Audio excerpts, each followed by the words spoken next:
Speaking of a pesky team, I guess one team that needs to be pesky, one team that needs to show a level of fight because the amount of youth that they have on their squad is Middleville rather, Thornapple Kellogg in the Trojans. Now, that's a team that had a lot of competitive football games, a tough non-conference schedule, as you mentioned on here, which I find interesting because I figured if you were in a really hard conference that maybe you would want to schedule around that, get yourself a couple of early wins or maybe some teams that you know that you won't have any issues against. What do you see from TK coming into this year?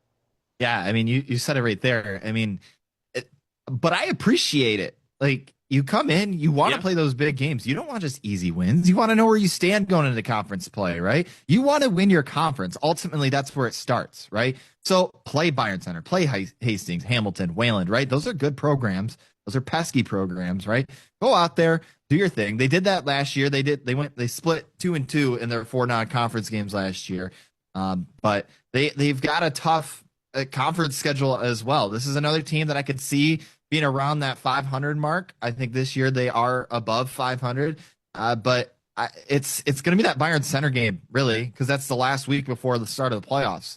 And if they're coming into a playoff contention, that is a tough game to have to play to try to get yourself into a playoffs, right?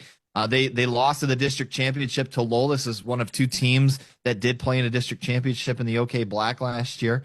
But they're pretty separated with those teams at top of the conference. They lost by 10 to Catholic Central and 27 to East Grand Rapids. So they can figure out the defense end on those big games. That'll be a big change. They're looking for their first district championship since 2001. And it's a school that has never really been known to do well at the playoff level, although they were a pretty solid team throughout the 80s and mid 90s. But Jeff Dock, the head coach there, he enters his 10th season. One note that I did find that I found interesting from last year, though, was entering last season, since 2021, they were 2-7 in one-score games. Last year, though, they went 4-2 in one-loss games. Unfortunately, and two of those losses, or one of those 2 losses, was that championship game to Lowell.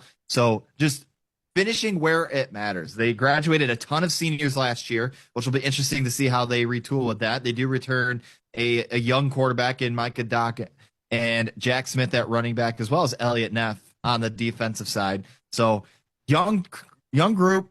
It'll be interesting to see how they come out and play against this really tough schedule. I'd say one of the harder schedules that we see in this side of the state. Located in Rockford, Phoenix Roofing and Exteriors is your family-owned and operated roofing experts, proudly serving our West Michigan neighbors with integrity. From roof replacements and repairs to full siding, gutters, and exterior upgrade, we got you covered. Visit thephoenixroof.com today.